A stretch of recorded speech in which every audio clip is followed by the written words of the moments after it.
Cette actualité vous est présentée en collaboration avec Cryptost Academy. Ayez un temps d'avance sur le marché crypto en rejoignant notre communauté premium. SEC. La commissaire Hester Peirce reconnaît que les crypto-monnaies ne sont pas nécessairement des securities. Hester Peirce, commissaire de la Securities and Exchange Commission, SEC, admet que les crypto-monnaies elles-mêmes ne sont pas des securities, remettant en question l'approche actuelle de régulation par application et admettant qu'une clarification est nécessaire.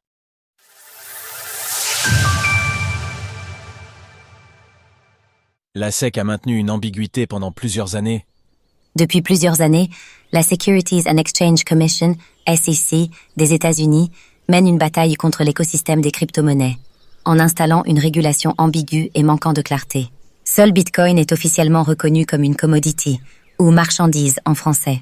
Pour les autres crypto-monnaies, la SEC a historiquement adopté une approche de régulation par application.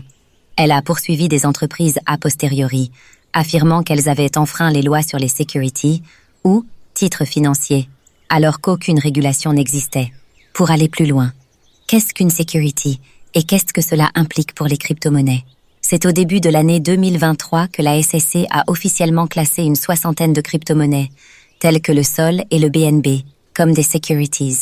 Seul l'Ether n'a pas encore été officiellement qualifié, malgré l'approbation d'ETF Spot au mois de juillet 2024.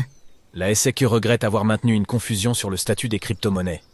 Le Comité des services financiers de la Chambre des représentants a récemment tenu une audition avec les 5 commissaires de la SEC, dont Gary Gensler, président de la commission, Caroline A. Crenshaw, Hester Peirce, James Lizarraga et Mark Uyeda.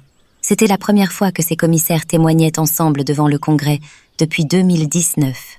Au cours de cette audience, la commissaire Hester Peirce a reconnu que la SEC avait délibérément évité de fournir des directives claires concernant le statut de security des crypto-monnaies, critiquant l'approche ambiguë utilisée, qui a créé une incertitude sur le marché des crypto-monnaies.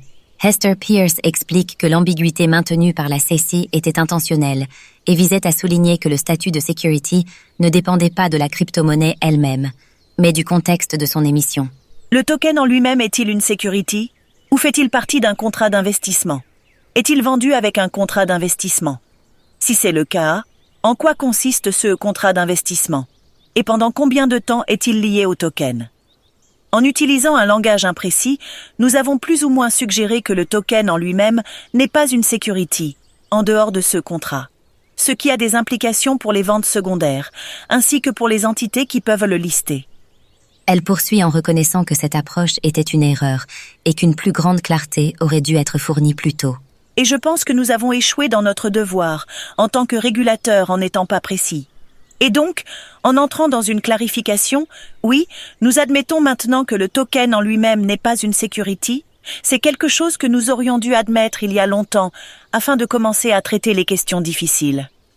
En résumé, cela signifie que le statut des crypto-monnaies, en tant que security ou commodity, devra être déterminé au cas par cas, selon le contexte d'émission du token et des droits donnés à son détenteur. Retrouvez toutes les actualités crypto sur le site cryptost.fr.